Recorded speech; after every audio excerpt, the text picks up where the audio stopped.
ሰላም ጤና ይስጥልን የሐሴት ስፖርት ቤተሰቦች የሰዓቱን አጫጭር ስፖርታዊ መረጃዎች እየቀርብ ያለው አብራችሁ ይቆዩ።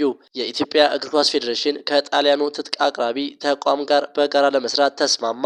የኢትዮጵያ እግር ኳስ ፌዴሬሽን ከጣሊያኑ ትልቅ አቅራቢ ተቋም ማክሮን ጋር በጋራ ለመስራት ተስማምቷል።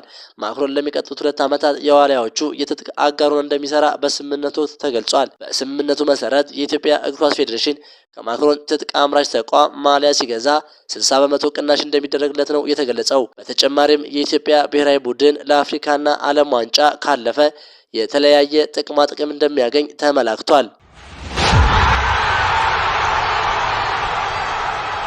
17ኛ ሳምንት የሲቢኢ ኢትዮጵያ ፕሪሚየር ሊግ ጨዋታ ኢትዮጵያ ንግድ ባንክ ኢትዮጵያ ቡናን 1-0 አሸንፏል። ትናንት ምሽት 12 ሰዓት ላይ በአዳማ ሳይንስና ቴክኖሎጂ ዩኒቨርሲቲ ስታዲየም በተካሄደው ጨዋታ የኢትዮጵያ ንግድ ባንክ ብቸኛ የማሸነፊያ ግብ ተስፋዬ ታምራት አስቆጥሯል። አስቀድሞ በተደረጉ የሊጉ ጨዋታዎች ነገሌ አርሲ ሲዳማ ቡናን 1-0 ሲያሸንፍ ሸገር ከተማና ድሬዳዋ ከተማ ያለምንም ግብ አቻ መለየታቸው ይታወቃል።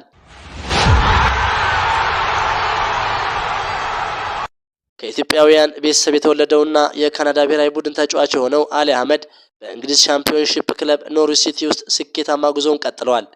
ይህ ተጫዋች ኖርዊች ሲቲ የሊጉን መሪ ኮቨንትሪ ሲቲ ባሸነፈበት ጨዋታ ላይ ወሳኝ ሚና ተጫውተዋል። ኮቨንትሪ በሮማን ኤሲ ጎል ቀዳሚ ሆኖ በነበረበት ጨዋታ አሊ አህመድ ለቡድን አጋሩ አኒስ ቢን ሰሊማኒ አመቻችቶ በማቀበል ያቻ ጎል እንዳገኝ አድርጓል። በመቀጠልም በ67ኛው ደቂቃ ላይ አሊ ራሱ የማሸነፊያውን ጎል ማስቆጠር ኖርዊች ሲቲ ወሳኝ 3 ነጥብ እንዲያገኝ ረድቷል። ይህ ድል ኖርዊች ሲቲን ከመውረድ ቀጠና በ4 ነጥብ ከፍ እንዲደርስ አድርጎታል። በሌላ በኩል ኮቨንትሪ በሊጉ አናት ላይ የነበረውን የነጥብ ልዩነት ወደ 3 ዝቅ እንዲል አድርጎታል። አሊ አህመድ ከቫንኩቨር ዋይት ካፕስ በ2 ሚሊዮን ፓውንድ ዝውውር ባለፈው ጥር ወር ወደ ኖርዊች ሲቲ ከመጣ ገና 3 ሳምንታት ብቻ ቢሆነውም ተጽዕኖ መፍጠር ችሏል። በዚህ አጭር ጊዜ ውስጥ 2 ጎሎችን ሲያስቆጥር 2 ለጎል የሚሆኑ ኳሶችንም አመቻችቶ አቀብሏል። የ5 ዓመቱ አማካኝ አሊ አህመድ በካናዳ የተወለደ ሲሆን ወላጆቹ ኢትዮጵያውያን ናቸው።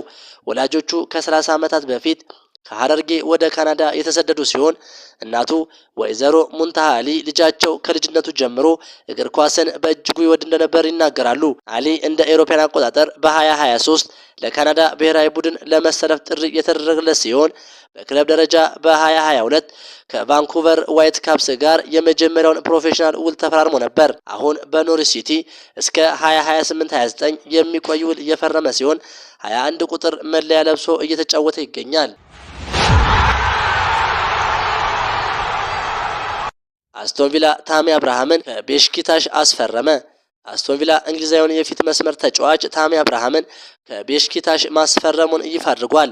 በአሰልጣኝ ኡናይ ኤመሪ የሚመራው አስቶን ቪላ ለታሚ አብርሃም ዝውውር 18 ሚሊዮን ፓውንድ ወጪ ማድረጉ ተመላክቷል። እንግሊዛዊው የ28 ዓመት ተጫዋች ከፈረንጆቹ 21 በኋላ ወደ ፕሪሚየር ሊግ የተመለሰ ሲሆን በቪላ ፓርክ ለ4 ዓመት ከግማሽ የሚያቆየውን ውል ተፈራርሟል። ታሚ አብርሃም ከዚህ ቀደም በ2018-19 የውድድር ዓመት ለአስቶን ቪላ በውሰት ውል መጫወቱ ይታወሳል። ተጫዋቹ ለቼልሲ፣ ኤሲ ሚላን፣ ሮማና ቤሽኪታሽ ለመሳሰሉ ክለቦች ተጫውቶ ማለፉ አይዘነጋም። በስፔናዊ አሰልጣኝ የሚመራው አስቶን ቪላ በፕሪሚየር ሊጉ 46 ነጥቦችን በመሰብሰብ 3ኛ ደረጃ ላይ ይገኛል። ክቡራን የሐሴት ስፖርት አድማጮች ለሰዓቱ ያስኳቸው አጫጭር ስፖርታዊ መረጃዎች ይህንን ይመስሉ ነበር። ሰላም።